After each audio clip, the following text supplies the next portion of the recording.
सबसे पहले अपने शिव गुरु के चरणों के प्रणाम, मैया भवानी के चरणों के प्रणाम, स्वर्गीय हरिंदर भैया के चरणों के प्रणाम, स्वर्गीय शक्ति स्वरूपा नीलम दीदी के चरणों के प्रणाम, कथा सुनने वाला समस्त गुरु भाई बहन के चरणों के प्रणाम। मेरा प्रणाम स्वीकार हो, हे महादेव जी मेरा प्रणाम स्वीकार हो।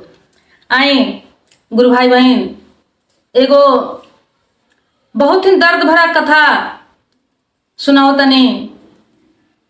एगो दुष्ट सास के कहानी। देखें, कोनो कोनो सास तो माई के समान होला, माई के जैसन व्यवहार करेला, लेकिन देखें कोनो कोनो सास अपना के सास बने के शो करेला, देखावेला कि हम सास हई, सास के यह गुण ह, सास ऐसा ही करेली।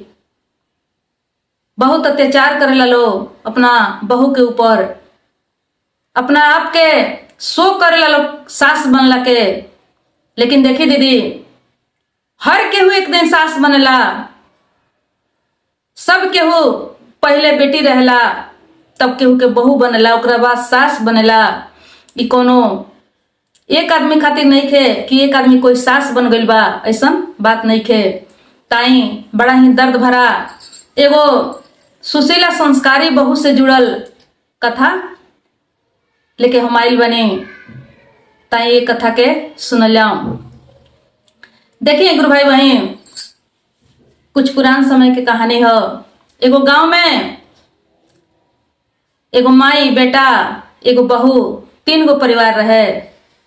3 गो परिवार रहे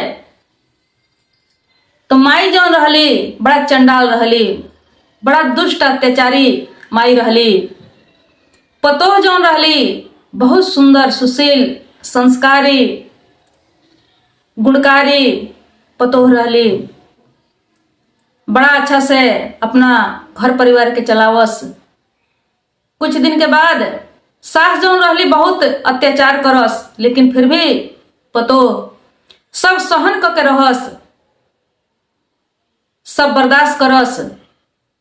कोनो वाद विवाद अपना सास से ना करस। कुछ दिन के बाद उनकर बुढ़िया के बेटा कहले कि माई देखा, हम जाता नहीं दोसर गांव में हम कमाए जाता नहीं। काहे कि अपना गांव से कमैला से कुछ होत नहीं खे, अपना गांव में कोनो काम नहीं खे, हम कहीं दूसर कमाए जाए। कहली उनकर माई कि ठीक बा तू जा। कहले कि देखो माई, तू हमारा पत्नी के अच्छा से देख रेख करी हो, हम साल में जरूर आएम। कहली कि ठीक बा तू जा, कोनो चिंता मत करो। अब बेटा चल गईले बाहर। जब बाहर चल गईले, कहीं बगल के दूसर गांव में गई रहले, वही जा जाके ये किसानी मेहनत मजदूरी के काम करस। जब वो गईले तो उनकर ई बुढ़िया के पतोह जौन रहली वो गर्भवती रहली। तो जब बेटा चल गईले तभी बुढ़िया सोचत तारी कि अब दादा, अब 3 गो से 4 गो एक घर में परिवार हो जाई तो बड़ा दुख होई। हमार बेटा कहाँ से जुटाई, कहाँ से इस सब के खर्चा चलाई। हम कौन उपाय करी कि अपना पतोह के बच्चा हम पेटे में मार दें। देखी कैसन सातिर सास रहली। सब लोग के माई, सब लोग के सास भगवान से विनती करेला कि हमरा संतान के संतान होखो, ताकि हमर ई परिवार के वंश बढ़ो, हम दादी बन जाई। लेकिन उ सास कैसन दुष्ट रहली कि संतान होखे से पहले वो मारे के चाहत रहली। अभी समझ के वो अपना पतोह के बहुत सतावे लगली, बहुत कष्ट दुख देवे लगली, ताकि वो दुख से कष्ट से वो लड़का मर जाए, पेटे में नुकसान हो जाए।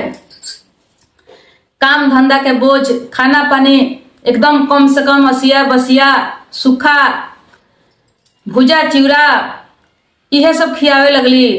काम के बोझ बहुत ज्यादा डाल देली, बहुत ज्यादा काम के बोझ डाल देली। लेकिन कितनो कुछ कैली, कितनो जुलुम ढाली, लेकिन लइका उनकर नुकसान ना भइल।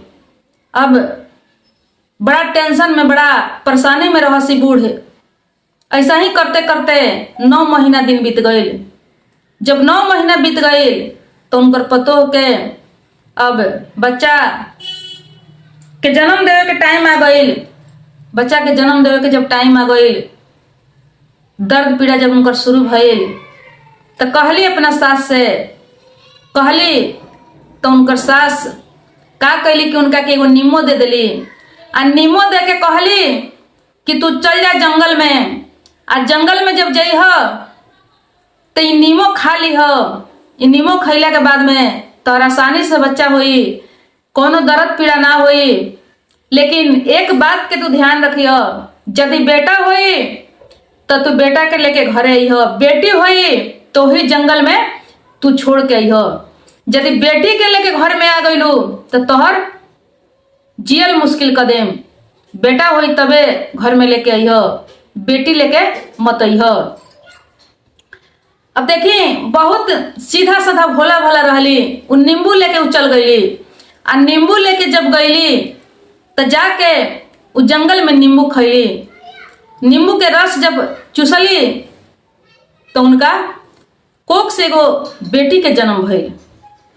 बेटी के जब जन्म भइल तो बेटी देखली तो एकदम मारे टेंशन के रोए लगली, बिलखे लगली कि अब हम कौन उपाय करी। हमर सास तो कहले बड़ी कि बेटी लेके घर में मत अइह, बेटी लेके अइबू तो जियल मुश्किल कर देम। यदि बेटा होई तो बेटा लेके अइह। अभी का कैली कि अपना बेटी के खिलौली, प्यार दुलार कैली, आंख से आंसू गिरावे लगली। एगो पेड़ के धोधड़ में अपना बच्ची के राखत तरी आ कहत तरी कि हे बन के देवी, हे बन शक्ति माई, हे बन देवी, रउआ हमरा बेटी के रक्षा करें।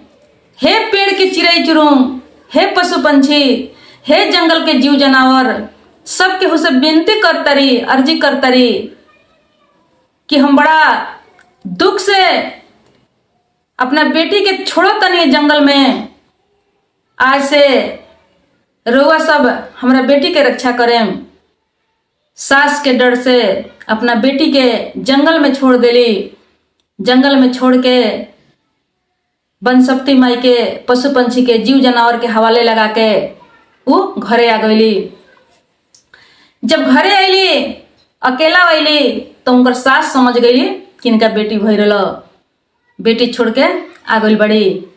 अब देखी, अब उल्टा सीधा अपना पतोह के सुनावे लगली, ताना देवे लगली कि अरे बाप रे, ई तो डाइन बिया, ई तो बहुत डाइन बिया, अपना बच्चा के जन्म दे के खा के आ गई। कैसन महतारी भी आई कि जौना बच्चा के 9 महीना अपना कोख में रखलस, उहे बच्चा के खा के आ गई। ये तो बड़ा निर्दयी बिया, ये तो देखा तनी कि चुड़ैल बिया, डाइन बिया। बहुत कुछ कह के ताना देवे लगली, बहुत कुछ कहे लगली। लेकिन पतोह बेचारी कुछ ना कहे, एक शब्द भी उनका जवाब ना देवे, एक शब्द भी कुछ ना कहे। ऐसा ही करते करते साल भर बीतल। उनकर पति अइले। जब पति अइले तब अपना बेटा से बुढ़िया फेन एगो में दूगो लगली कहे लगावे। कहली कि बेटा, तोरी मेहरारू जौन बिया एकदम डाइन बिया, चुड़ैल बिया। देख, गर्भवती रहे, तोहरा गईला के बाद एकरा बेटी भइल, जंगल में ले जाके वो बेटी के मार देलक। बेटी के मार के खा के आयल बिया। बहुत कुछ चढ़ाव बढ़ाव करे लगली।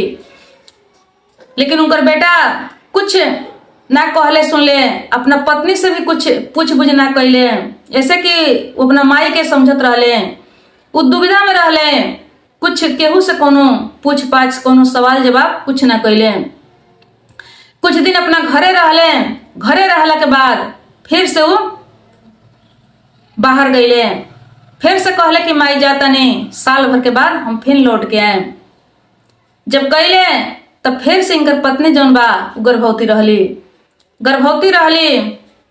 तब फिर से बुढ़िया वैसे ही दुख कष्ट इनका के देवे लगली, बहुत सतावे लगली, लेकिन कुछ ना भइल, कोनो फर्क ना पड़ल। 9 महीना दिन फिर बीत गईल। जब 9 महीना दिन बीत गए तब फिर से इनका दर्द और पीड़ा इनका शुरू हो गई। जब दर्द पीड़ा शुरू हो गई तब फिर ही बुढ़िया इनका के थोड़ा सा एक चिटकी जीरा दे देली आ जीरा दे के कहली कि चल जा जंगल में, आ जंगल में जाके ई जीरा चबई हो, जीरा चबैबू तो तोहर बच्चा जन बा जन्म लेली, कोनो दर्द पीड़ा ना होई।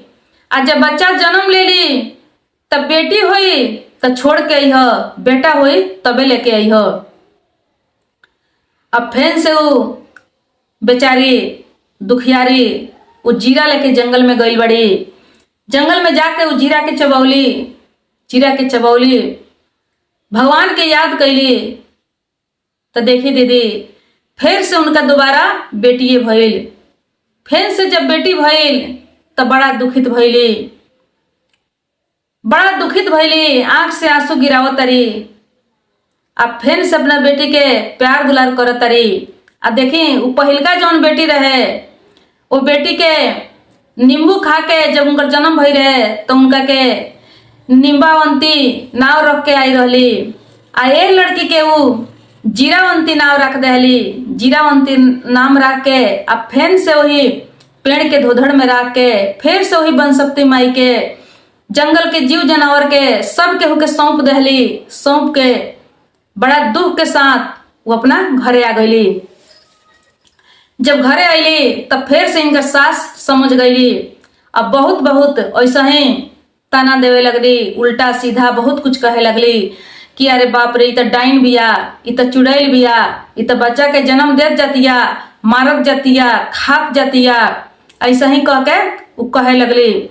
बहुत ताना, बहुत उनका के उल्टा सीधा, लेकिन फिर भी बेचारी उनका बात के माइंड ना करे, अपन काम करे। ऐसा ही करते करते फिर साल भर जब बीतल तो उनकर पति अइले। तब फिर बुढ़िया अपना बेटा से वैसा ही उल्टा सीधा सब कह के लगौली।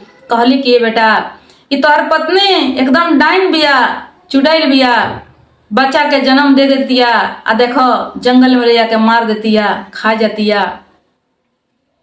लेकिन बेटा बेचारा फिर कुछ ना पूछले, कुछ ना कहले। फिर कुछ दिन रहला के बाद फिर वो कहले कि माई हम बाहर जातनी, फिर साल भर के बाद लौट के आए। ऐसा ही कह के कुछ दिन रहला के बाद फिर से वो चल गईले। जब चल गईले तब फिर से इनकर तीसरा बार गर्भवती रहली। जब गर्भवती रहली फिर ही बुढ़िया सास वैसा ही सतावे लगली, पूरा दुख देवे लगली। खाना पानी हर चीज पर मुश्किल, कठिनाई से कठिनाई काम, बहुत बोझ, बहुत तकलीफ इनका के देवे लगली। लेकिन लाख कोशिश कैली, इनकर बच्चा नुकसान न भइल, कोनो असर न पड़ल।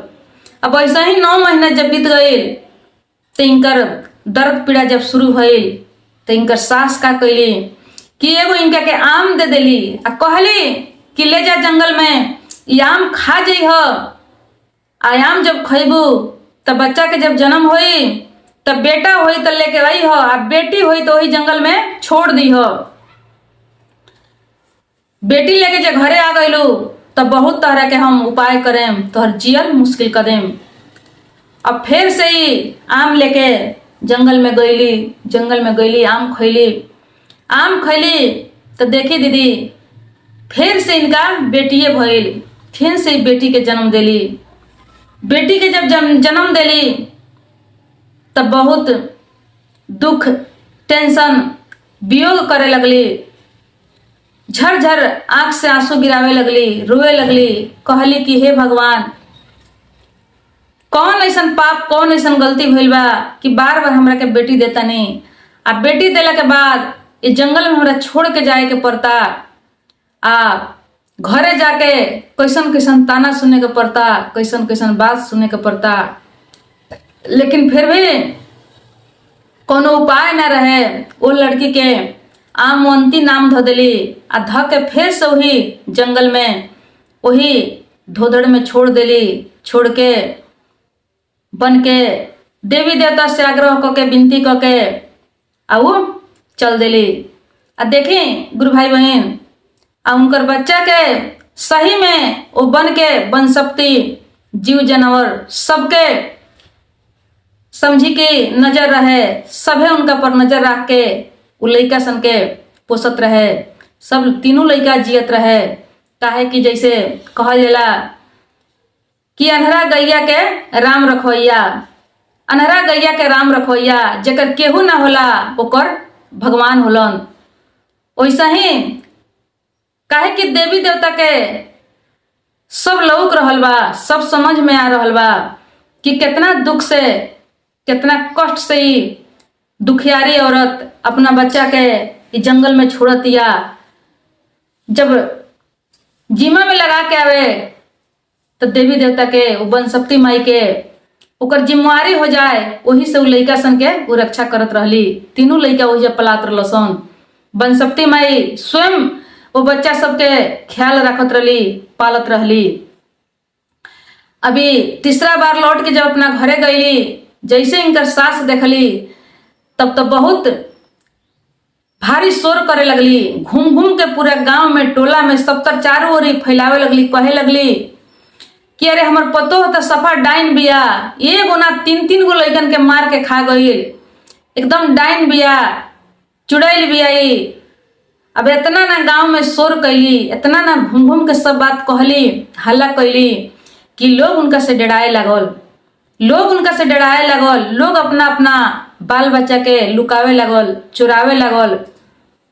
सगरों उनकर सास कहे लगली कि सब लोग अपन अपन बच्चा चुरा ले, न तो ई डाइनिया खा घाली। जब ये अपन बच्चा नहीं के छोड़त तो दूसरा के भला कैसे छोड़ी। केहू के बच्चा के छोड़े वाला नहीं के, सबकर बच्चा खा घाली। अभी सुन के देखी दीदी, घर से जब कुछ के बाहर निकल जाला तो गांव के लोग उहे समझेला। घर से जब कौनो किस्म के बदनामी बाहा कुछ भी निकल जाई तो गांव के लोग वही नजर से देखी, वैसने समान करी, उहे इज्जत दी। अब गांव के लोग लुकावे लगल अपन बच्चा। बहुत धीरे धीरे चारों ओर खबर चल गई। ऐसा ही करते करते उनकर पति जहाँ रहले, जौन गांव में रहले, वहां तक ले खबर जाके पहुंच गई। अब वहां के राजा मुखिया जे रहे वो बुढ़िया के बोलौले तो कहले कि देखो तू सच सच बताओ कि का तोहर पतो डाइन बिया, वो अपन बच्चा खा गई बिया, का वो दूसरो बच्चा खा सकतिया। तो बुढ़िया कहे लगली कि हाँ हे राजा साहेब, वो एकदम डाइन बिया, चुड़ैल बिया, वो केहू के बच्चा के मार के खा जाई, अपन तीन तीन गो बच्चा के मार के खा गई। अब इतना बात सुन के वो राजा उनका पतोह के बुलवा के सब पूछे लगले, कहे लगले कि तू काहे ऐसे करता रू, तू काहे अपना बच्चा के जन्म दे के मार के खा घालता रू, तू काहे ऐसा कर्म करता रू, तोहर फांसी के सजा हुई। तोहरा से सब लोग के डर हो गइल बा, सब लोग तोहरा से डराता। जब तू अपन बच्चा मार के खा गइलू तो तू केहू के बच्चा के नहीं छोड़ सकत, सबकर बच्चा तू खा जेबू। अभी अपन सब कहानी कह के सुनावे लगी कि ना राजा साहब ऐसा बात ना हो। अपन सब कहानी शुरू से जौन बात तौन कह के जब सुनावे लगली, कहे लगली, तब कोई विश्वास ना करे उनका बात पर। तब तक देखी उनकर पति जौन बाहर रहले, उहो ऐसा बदनामी अपना परिवार के जब सुनले तो लौट के वहां से दूसर गांव तक की खबर जब चल गई तो उहो लौट के वहां अले। आके इनका पता लगल कि राज दरबार में हमर पत्नी हमर माई गई बलो। तो राज दरबार में पहुंचले। राज दरबार में पहुंच के उनकर पति भी पूछे लगले कि देखो तू काहे ऐसा गलती कैले बाड़ू, माई हमरा से कहत रही ह लेकिन हम विश्वास ना करत रही ह। आज देखो कि पूरा गांव सगरो हल्ला मच गई बा, पति से भी अपना कहली लेकिन कोई इनका बात के विश्वास ना कैलक। अब सब लोग मिल के इनकर उहे सजा दिलक कि इनकर फांसी के सजा हुई। फांसी के सिवा कोनो दोसर उपाय नहीं खे। काहे कि ऐसा आदमी जिंदा रही तो केहू के मार के खा सकता। पूरा गांव भयभीत रहे डर से एकदम। अब लास्ट दाव में ये दुखियारी औरत रोए लगली, झरझर आंख से आंसू गिरावे लगली, कहे लगली कि हे बन के देवी, हे बन सकती माई,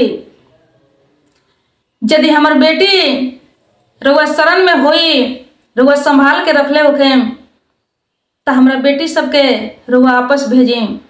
लगली कहे कि हे बेटी निमावंती, हे बेटी जीरावंती, हे बेटी आमावंती, यदि अपना माई के दर्द सुनात होके तो तोहनी के अपना माई के रक्षा करे आवो।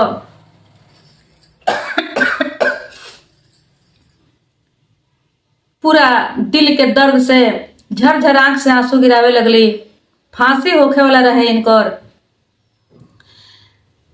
जब ऐसा नौबत आ गई तब बन के बन सकती माई तीनों बेटी के लेके बुढ़िया के रूप में आके वहां हाजिर भइली।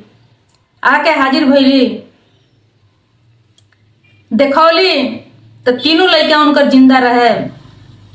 तीनों एक से एक, तीनों लड़की सब बन सकती माई कह के सुनौली, पूरा कहानी सुनौली कि औरत डाइन नहीं थे, ये तो बल्कि देवी बिया, ये तो बल्कि देवी बिया कि इतना अत्याचार कैला के बाद भी ये कोई से कहले नहीं थे, कोई से बतौले नहीं थे। ये चंडाल दुष्ट सास के चलते अपन बच्चा तक के भी त्याग कैले बिया, बलिदान दे के आयल बिया, लेकिन इस सास के कहीं बदनाम नहीं खे कैले, कभी गाली नहीं खे दिले, कभी जवाब नहीं खे दिले। इससे बड़ भला त्याग कौन पतोह कर सकता, केकर बहू कर सकता।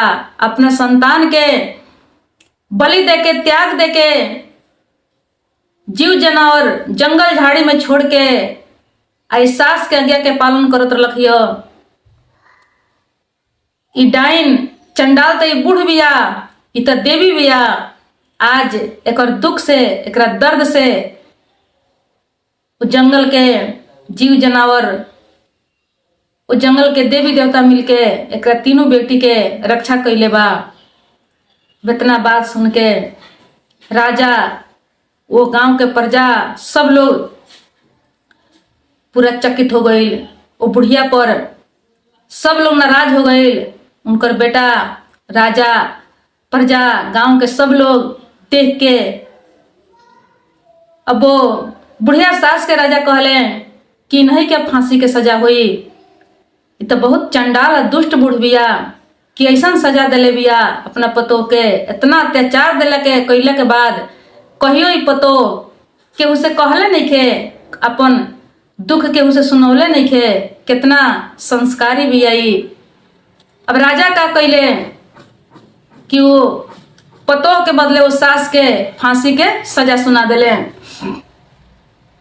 फांसी के सजा सुन के उनकर पतोह जौन रहली, उ जाके राजा से विनती करे लगली, कहली कि हे राजा साहेब, देखें हमार सास के रुआ माफ कर दी। हमार सास अज्ञानी बाड़ी, इनका ज्ञान नहीं खे, हमरा इनका से कौनो दुख नहीं खे। देखें हमरा में सत्र ल, हम सही राह पर रहनी हो, तो हमरा तीनों बच्ची सन के परमात्मा देवी देवता मिलके बचा दिले बा। हमार तीनों बेटी जिंदा बा, हमरा कोनो दुख नहीं खे, इनका से कोनो हमरा दिक्कत नहीं खे। रउआ हमरा सास के फांसी के सजा मत दी, रउआ इनका के माफ करें। राजा कहले कि ना, ऐसन दुष्ट आदमी के माफ नहीं हो सकत, इनकर फांसी के सजा होकबे करी। लेकिन पतोह बेचारी राजा से माफी मांग के, राजा के आगे विनती क के कर जोर के अपना सास के फांसी से छोड़ौली। फांसी से जब छोड़ौली तो राजा माफ कैले। पतोह के गुण देख के कहले कि हम ये वो संस्कारी ज्ञानी के लक्षण है। ऐसे कि हर केहू से संभव नहीं थे कि इतना दुख देला पर, इतना अत्याचार कैला पर केहू के केहू माफ कर दे। ई एगो ज्ञानी आदमी कर सकता, जेकरा पास ज्ञान होई, जेकरा में सहनशीलता होई, जेकरा में संस्कार होई, उहे आदमी खातिर संभव बा। बाकी दूसरा खातिर संभव नहीं है कि केहू के केहू माफ कर दे। आई माफ भी बहुत भारी, माफ इहो एगो दान हो। त राजा उनका पतो के चलते उनका के माफ कैले, माफ को के कहले कि देखो देखो जौना पतो के तू इतना सतौले बड़ू, आज ऊ पतो तोहरा चलते हमरा से विनती करतिया, अर्जी करतिया। उ दुष्ट बुढ़िया कहली कि हाँ हे राजा साहेब, बहुत गलती हमरा से भइल बा, बहुत पाप हमरा से भइल बा, लेकिन हम अपना पतो से माफी मांगतनी। माफी के लायक तो हम नहीं थी, लेकिन माफी मांगतनी। तो उनकर पतो माफ कैली। तब से गई लो तीनों लड़की के लेके, एक से एक तीनों लड़की रहे, काहे कि तीनों लड़की पर ईश्वर के नजर रहे, बनसप्ती माई के नजर रहे। तब से मिलजुल के घर में रहे लागलो। तब देखी गुरु भाई बहन, केहू के भी ना सतावे के चाहे, सास के बहू के ना सतावे के चाहे, बहू के सास के ना सतावे के चाहे, जेठानी देवरानी ननद भौजाई चाहे जे कुछ भी रिश्ता में होखे, लेकिन केहू के सतावे के ना चाहे। आ जब कोई के सताए तो यदि गुस्सा हो जाए तो सही में ओकर नजर, ओकरा पर भगवान के नजर हो जाए, भगवान के कृपा हो जाए। हमरा रउआ सतावला से कुछ होखे वाला नहीं है, हमरा रउआ दुख देला से कुछ होखे वाला नहीं है।